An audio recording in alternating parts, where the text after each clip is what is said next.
বৰষুণৰ মাজতে ৰাজ্যত সংঘটিত হৈছে শোকাবহ ঘটনা। এই ঘটনাত একেটা পৰিয়ালৰে মাতৃ কন্যা মমিৰুন নেছা আৰু জোস্না খাতুনৰ মৃত্যু হৈছে আৰু গুৰুতৰভাৱে আঘাতপ্ৰাপ্ত হৈছে 11 বছৰীয়া ইকবাল হুছেইনৰ।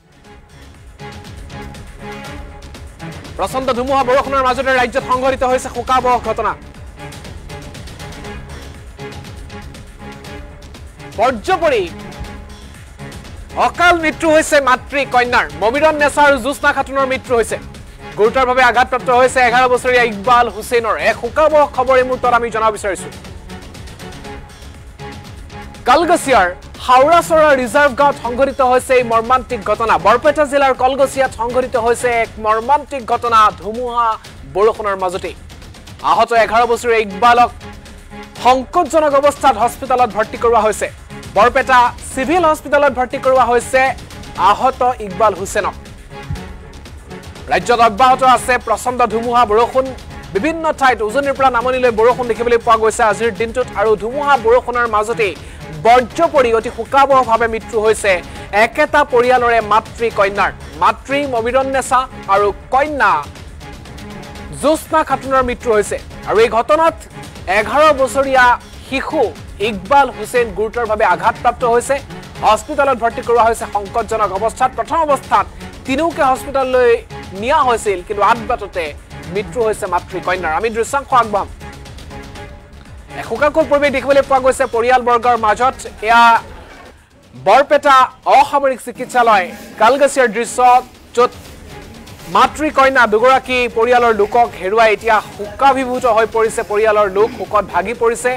আৰু এনেদৰেই বৰষুণ ধুমুহাৰ মাজতেই পৰিয়াললৈ নামি আহিছে অমানিশা। জোস্না খাতুন জীয়ৰী আৰু মাতৃ মমিৰুন নেছাৰ মৃত্যু হৈছে। ইকবাল হুছেইন নামৰ আন এগৰাকী শিশু গুৰুতৰভাৱে আঘাতপ্ৰাপ্ত হৈছে। বজ্ৰপাতৰ বিভিন্ন ঘটনা সংঘটিত হৈছে আৰু বজ্ৰপৰি এনেদৰেই মাতৃ কন্যাই অকালতে কৰুণ মৃত্যু সাৱটি ল'ব লগা হৈছে আজিৰ দিনটোত।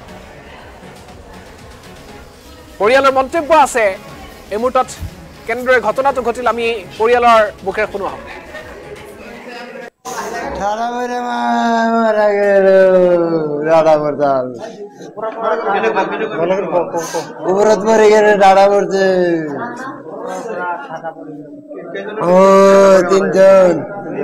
বললাম যে ঠাটা করে আমার ভাই বউটা, আমার বাস্তিটা আর একটা নাতি, 3 জন মারা গেছে। মানে 2টা ফেলাম মারা, 2 জন। আমার একটা ভাই বউ, বড় ভাই বউ, আর একটা হলো বাস্তি, আর ছোট হলো আমার নাতি। মানুষ সারা সারা গায়ে পাথারে মানে বাড়ি করা আছে। ক্ষতির মধ্যে আমি ওখানে জানি, মানে এখানে থেকে খালি ঘরে যেটা দৌড়িয়ে খালি গেছি, যাই মানুষ বহুত মানুষ। আমি নদীর পার আসলাম, দৌড়িয়ে গেছি, যে মানে তাকে খালি পাইলাম, খালি করলে তো তাড়াতাড়ি আর নিয়ে এখন কলকাছি ঘর না। তার মানে এই যে গরু ইয়াতে গরু আইনা গরু বান বানিয়েছে, গরুর মাজত পড়েছে। হ্যাঁ গরু নিয়ে ঘরত তুলিছে, এই ঘরের কি বানিয়েছে তাতে করি মানে তালা লাগে। নাতিটা মানে খুব সিরিয়াস হয়েছে, ফুলা গেছে গা, কোথাও হয়েছে, তার মানে হাঁটা পারে না। নাতিটার নাম হলো ইকবাল হোসেন,